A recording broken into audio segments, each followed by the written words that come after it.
नमस्कार दोस्तों, आप सभी का स्वागत है हमारे YouTube channel Indian Ayurvedic doctor पर। दोस्तों, मैं तरुण स्वर्णकार आपके लिए चरक उत्तरार्ध के लेक्चर्स की सीरीज़ लेके आया हूँ, जिसमें आज की वीडियो में हम बात करेंगे सिद्धि स्थान अध्याय 7 बस्ती व्यापक सिद्धि के बारे में। दोस्तों, वीडियो को शुरू करने से पहले मंगलाचरण करते हैं, भगवान गणेश को याद करते हुए आज का टॉपिक शुरू करते हैं। वक्रतुंड महाकाय सूर्यकोटि समप्रभ निर्विघ्नं कुरु मे देव सर्वकार्येषु सर्वदा। भगवान गणेश सभी के विघ्नों को दूर करें, सबका बड़ाई में यूं ही मन लगता रहे। इसी सोच के साथ चलिए आज का टॉपिक शुरू करते हैं। तो आज का टॉपिक है हमारा बस्ती व्यापत सिद्धि। बस्ती व्यापत और सिद्धि यानी बस्ती से होने वाले जो व्यापत हैं यानी उपद्रव है उनकी सिद्धि चिकित्सा के बारे में हम बात करेंगे। तो सबसे पहले निरूह बस्ती उसके व्यापक देख लेते हैं। अनुवासन बस्ती के व्यापक हमने पहले देख लिए हैं, अब निरूह बस्ती के व्यापक। तो नाति योगो क्लमाद माने, ठीक है, हिक्का हृत प्राप्तिर ऊर्ध्वता प्रवाहिका शिरो अंगाति परिकर्ते परिस्रव। इस तरह से टोटल 12 व्यापक होते हैं। कौन कौन से? अयोग मतलब साइन ऑफ इनएडिक्वेट निरूह, ठीक है। अतियोग साइन ऑफ एक्सेस निरूह। क्लम एग्जॉशन या लेसिट्यूड, ठीक है। क्लम वैसे शाब्दिक अर्थ होता है बिना परिश्रम के थकान। इसके अलावा आदमान डिस्टेंशन, हिक्का हिक्कफ, हर्थ प्राप्ति प्रेशर ओवर कार्डियक रीजन, ठीक है। फिर आता है 7वां ऊर्ध्वगमन, फिर आता है अपवार्ड मूवमेंट प्रवाहिका डिसेंट्री, शिरःशूल यानी हेडक, अंग वेदना बॉडी एक, परिकर्तिका फिशर इन एनो और परिस्राव। इस तरह से टोटल 12 जो हैं अपने निरूह बस्ती के व्यापक हैं। अयोग, अतियोग, क्लम, आदमान, हिक्का, हर्थ प्राप्ति, ऊर्ध्वगमन, प्रवाहिका, शिरःशूल, अंग वेदना, परिकर्तिका और परिस्राव। तो हम सबसे पहले अयोग के बारे में पढ़ेंगे, इसके कारण, लक्षण और इसकी चिकित्सा के बारे में। तो अयोग का कारण क्या है? व्यक्तिक कारण क्या होंगे कि अगर व्यक्ति क्रूर कोष्ठी हो, उसका कोष्ठ में वायु भरी हो, शरीर रूक्ष या वात प्रधान प्रकृति हो उसकी, तो ठीक है, उसमें अगर अपन अल्प बस्ती दे देते हैं। और बस्ती किस प्रकार की बता रखी है कि शीतल बस्ती हो या जिसमें नमक कम हो या द्रव कम हो या गाढ़ी बस्ती हो। तो इस प्रकार के अगर अपन बस्ती देते हैं क्रूर कोष्ठी में या जिसमें कोष्ठ में वायु भरी होती है, शरीर रूक्ष होती है, वात प्रधान प्रकृति होती है, तो उसमें क्या होता है कि दोषों को अल्प रूप में बाहर निकलने से कोष्ठ भारी होता है, वायु मूत्र व मल का वेग रुक जाता है, ठीक है। बस्ती नाभि में वेदना दाह होता है, हृदय स्तंभ होता है, गुदा में शोथ होता है, खुजली विवर्णता अग्निमांद्य अरुचि आदि लक्षण भी दिखाई देते हैं। तो अयोग में ये लक्षण दिखाई देंगे। क्या क्या? कि अल्प रूप से बाहर निकलेगी औषधि, पहली बात तो, ठीक है। दोष जो है अल्प रूप से बाहर निकलेंगे और बाकी दोष शरीर में जाएंगे तो वो नुकसान करेंगे शरीर को, ठीक है। सबसे पहले तो स्रोतोवरोध करेंगे। स्रोतोवरोध के कारण जो है विण मूत्र और वायु का वेग जो है वो रुक जाएगा, अवरोध उत्पन्न हो जाएगा, ठीक है। फिर नाभि और बस्ती में वेदना होगी क्योंकि अपन लोअर एब्डोमेन में ही होता है पक्वाशय, ठीक है। तो पक्वाशय से अगर दोष प्रॉपर रूप से नहीं निकलेंगे तो पक्वाशय में दोष वहाँ प्रेजेंट होंगे तो कुछ ना कुछ उथल पुथल करेंगे ही वहाँ। तो इसलिए नाभि और बस्ती में वेदना होगी, हृदय में स्थैमित्य होगा, दाह होगा, ठीक है, शोथ होगा गुदा में, खुजली होगी, विवर्णता होगी, ठीक है, अरुचि और अग्निमांद्य। अब इसकी चिकित्सा क्या बताइए?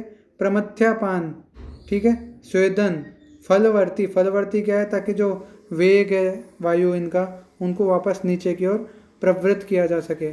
विरेचन प्रयोग, बिल्वादि निरूह बस्ती का प्रयोग, ठीक है। इस प्रकार इसकी चिकित्सा है।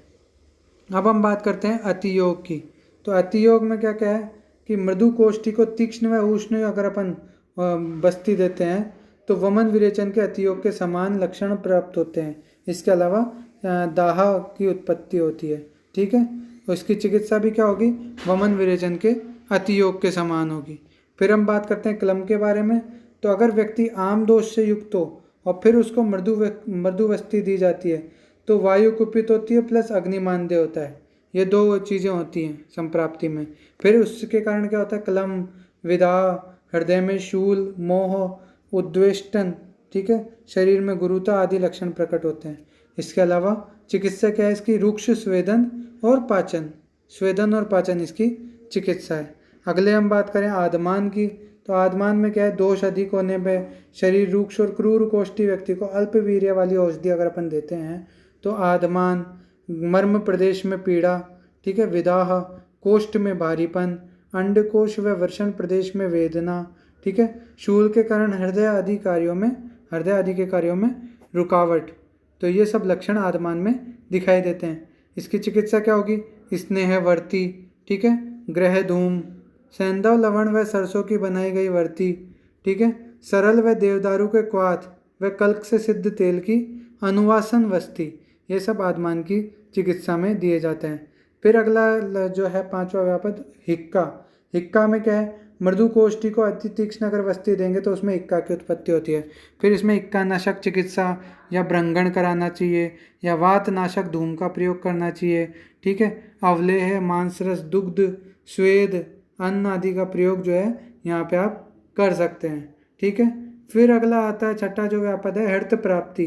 हर्त प्राप्ति में क्या है कि जो बस्ती होती है, अगर अपन ने अति तीक्ष्ण बस्ती दी ठीक है, या फिर जो बस्ती नेत्र उसमें वायु भरी हुई हो, या बस्ती पुटक के अंदर वायु भरी हुई हो, या फिर बस्ती को उचित रूप से दबा कर न दी गई हो, ठीक है, यानी प्रॉपर रूप से इनएडिक्वेट, जो अपन बोले कि इनएडिक्वेट एंट्री हुई हो औषध द्रव्य की, तो क्या लक्षण प्रकट होते हैं, गट्टियेद हृदयम, यानी हृदय में संघर्ष होता है। इसके अलावा टैकीकार्डिया, टैकीकार्डिया क्या है, जो हृदय गति है वो बहुत ज़्यादा बढ़ जाती है, ठीक है।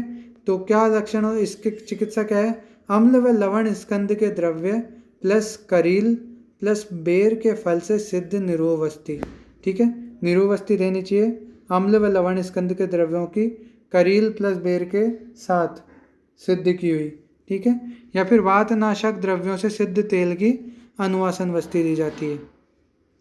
अगला सातवां हम देखते हैं ऊर्ध्व गमन, कि भैया ऊर्ध्व गमन मतलब बस्ती जो है द्रव्य ज़्यादा ऊपर चल जाता है, ठीक है, तो उसमें क्या लक्षण है, क्या कारण है, उसकी क्या चिकित्सा है, कि बस्ती देने के बाद प्रवृत्त वेगों को अगर रोगी रोकता है, ठीक है, या बस्ती पुटक को अधिक तीव्र वेग से जो है दबा देता है डॉक्टर, ठीक है, तो क्या होता है कि औषध मुख के द्वारा बाहर आ जाती है, या फिर औषध ऊपर के मार्ग में बहुत ऊपर तक कंठ तक आ जाती है, ठीक है, इससे क्या होता है, रोगी को मूर्छा उत्पन्न हो जाती है कई बार।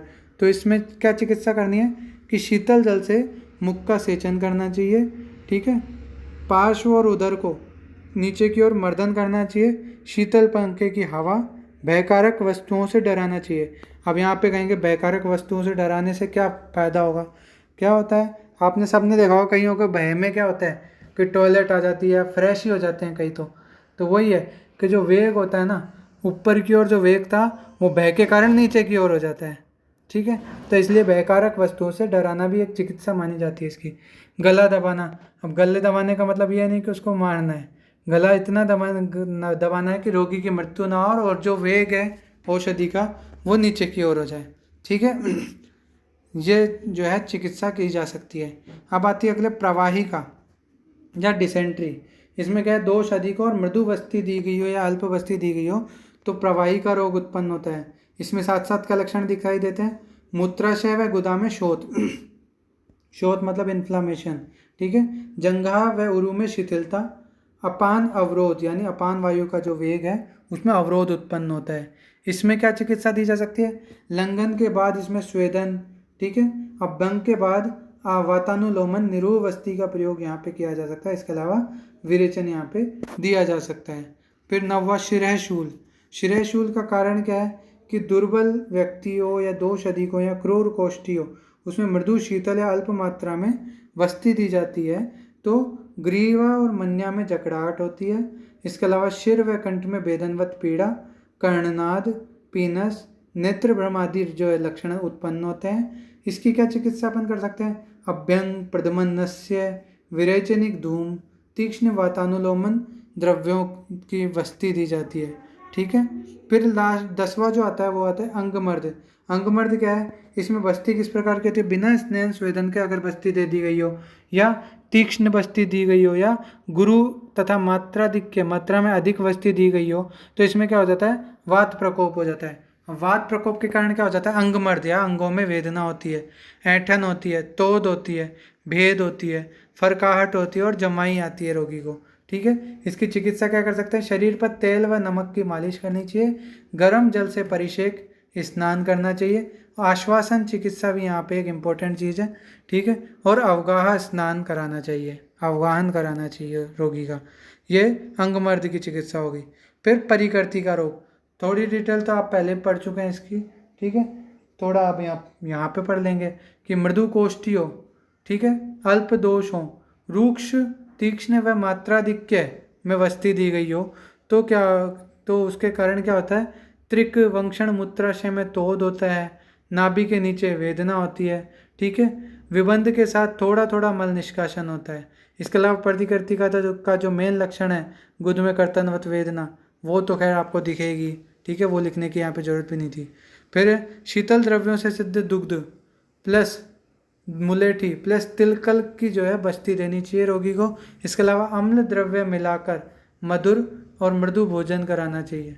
ठीक है, फिर आता है परिस्राव। परिस्राव क्या चीज़ है, परिस्राव क्या है, रक्तस्राव हो जाता है, हेमरेज जिसे अपन बोलते हैं। क्या है, अगर व्यक्ति को पित्तज रोग है और फिर आपने उष्ण तीक्ष्ण लवणीय वस्ती दे दी है, तो वो क्या करती है, गुदा में दाह करती है, रक्त व पित्त का अनेक वर्ण में निष्कासन करती है और मूर्छा उत्पन्न करती है। इसमें रक्त पित्त व अतिसार हर चिकित्साएं करना श्रेष्ठ होता है। ठीक है, यहाँ तक आपको अच्छे से समझ में आ गया होगा। अब अपन बात करते हैं मृदु वस्ती और तीक्ष्ण वस्ती कैसे बनती है। तो मृदु वस्ती कब बनती है, तो बस्ती बिकम्स स्ट्रोंग, पहले तीक्ष्ण बस्ती की बात कर लेते हैं। बस्ती बिकम स्ट्रोंग वैन गौमूत्र, पीलू, चित्रक, सेंधव, यवक्षार etcetera are added to other वस्ती द्रव्य, कि जो अपन बस्ती द्रव्य मेन औषध ले रहे हैं काम में, उनके साथ गौमूत्र, पीलू, चित्रक, सेंधव या यवक्षार आदि का अगर अपन प्रयोग करते हैं, उनको भी जोड़ते हैं उसमें, उनको भी ऐड करते हैं, तो उससे बनी बस्ती क्या होती है, तीक्ष्ण होती है। ठीक है, और मृदु बस्ती कब बनेगी, जब अपन शीतल द्रव्य काम में लेंगे। ठीक है, शीतल द्रव्य कैसे कि क्षीर, मधुर और शीतल द्रव्य जो है अपन काम में लेंगे, तो इस प्रकार जो बनेगी वो मृदु बस्ती होगी। ठीक है, फिर हम आगे बात करते हैं कि बस्ती एडमिनिस्ट्रेटेड टू पक्वाशय रिमूव्स विशिएटेड दोषास फ्रॉम होल बॉडी, ये बस्ती का प्रभाव है। कोई पूछे बस्ती का प्रभाव 2 नंबर में, तो आप ये आराम से लिख सकते हैं कि पक्वाशय में दी गई बस्ती संपूर्ण शरीर के दोषों को, बढ़े हुए दोषों को बाहर निकालने का काम करती है। यह बस्ती का प्रभाव है। अब बस्ती प्रयोग में उपमा बता रखी कि बस्ती प्रयोग कैसे करता है काम। तो जिस प्रकार रंग मिले जल से वस्त्र केवल रंग को ही लेता है, उसी प्रकार स्नेह सेवदन से जिस शरीर में दोष पिघला दिए गए हों, शरीर से, उस शरीर से निरूप बस्ती केवल मल को बाहर निकालती है। ठीक है, तो यहाँ पे बस्ती का जब अपन प्रयोग करते हैं तो सिर्फ मल को बाहर निकालेगी, इस बारे में यहाँ पे बता रखा है। इस तरह से हमारा अध्याय 7 भी आज पूरा होता है। मेनली आपको व्यापदों के नाम और उनकी चिकित्सा अपन को देखनी होती है। ठीक है, जो अनुवासन बस्ती थी उसके 6 व्यापद थे और निरूप बस्ती के 12 व्यापद हैं। अनुवासन बस्ती के व्यापद हमने पहले देख लिए और अब निरूप बस्ती के व्यापद भी अपन देख रहे हैं। इसमें टोटल 12 व्यापद है, जिसमें अपन देख चुके हैं अतियोग, अयोग, क्लम, आदमान, हिक्का, हृतपाप्ति, ऊर्ध्वगमन, प्रवाहिका, श्रेयशूल, अंगवेदना, परिकर्तिका, परिस्राव। श्लोक याद करोगे तो ये 12 नाम आपको ज़्यादा अच्छे से याद होंगे। इसकी कोई ट्रिक वगैरह अगर मेरे को मिलती है तो आपसे शेयर की जाएगी, नहीं मिलती है तो ये श्लोक तो है ही, सबसे इम्पोर्टेंट है। 2 लाइन याद करनी पड़ेंगी बस, इसमें आपको सारे नाम अच्छे से याद हो जाएंगे। ठीक है, फिर इसकी लक्षण चिकित्सा वगैरह हमने देख ही लिया। इसके अलावा तीक्ष्ण व मृदु बस्ती के बारे में हमने बात कर ली है। ठीक है, बस्ती प्रयोग का बस्ती का प्रभाव और निरूप बस्ती के लिए जो उपमा प्रयोग की गई है उसके बारे में हमने जानकारी प्राप्त कर लिया। इस तरह से हमारा अध्याय 7 भी आज पूरा होता है। तो कोशिश करेंगे आपका जल्दी से जल्दी कोर्स कंप्लीट करा पाएँ।